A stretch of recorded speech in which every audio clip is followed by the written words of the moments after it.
The Bruins are in an interesting spot to start the season because after missing the playoffs last season, they find themselves sitting in 10th in the NHL.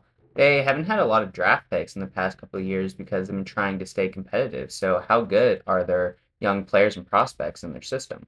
10th is Frederick Brunet, the 6'3 left-handed offensive defenseman who played juniors in the QMJHL.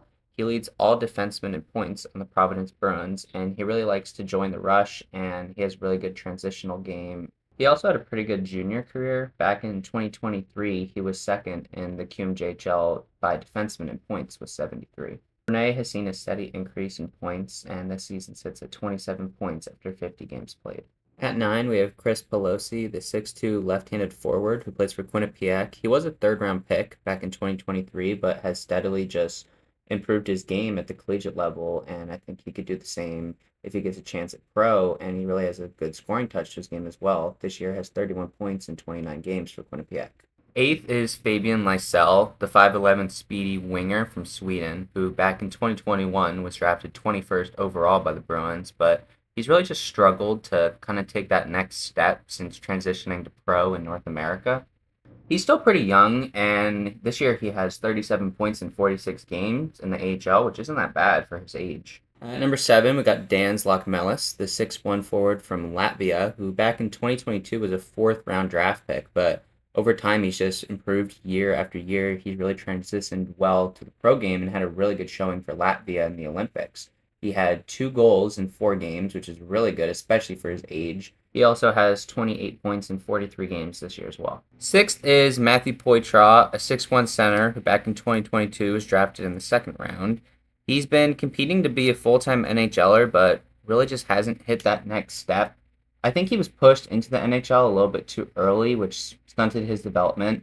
He has played only 3 games this year in the NHL, but is having okay numbers in the AHL, but his numbers have steadily declined. Fifth is Marek Kustadinov, the 23-year-old winger who back in 2020 was a second-round draft pick. His stock has risen a lot since being traded to the Bruins from the Minnesota Wild, in a pretty useless trade because Brazeau isn't even on the Wild anymore. And he's gone a lot better this year. I think a lot because he's playing with Pastrnak, but 27 points in 55 games is really good and has seen a lot of steady development throughout the years. Fourth is Dean Letourneau, the 6'7" 20-year-old who back in 2024 was a first-round draft pick by the Bruins. And look, you can't teach size, and he's got it. And he's kind of like a Tage Thompson, where it's going to take him a little bit longer to develop, but he uses his size. He's got a really good shot. 19 goals in 32 games for Boston College this year.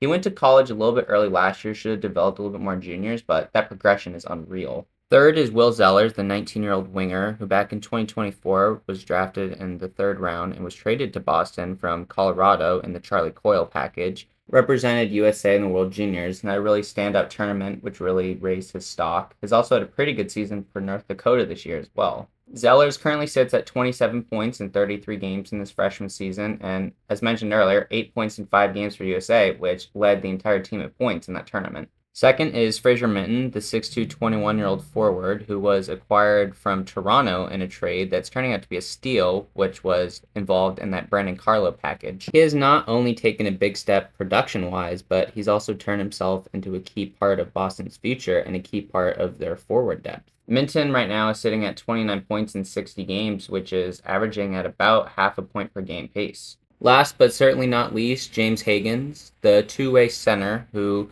last year in 2025 was drafted 7th overall by the Bruins. He's the future first-line center of this team. He's a consistent point producer. He drives play on both sides of the ice, very skilled. He leads Boston College in goals, assists, and points. He has 40 points in 30 games this year and was a point per game last year. And here's your final list of the top 10 under 24 Boston Bruins prospects.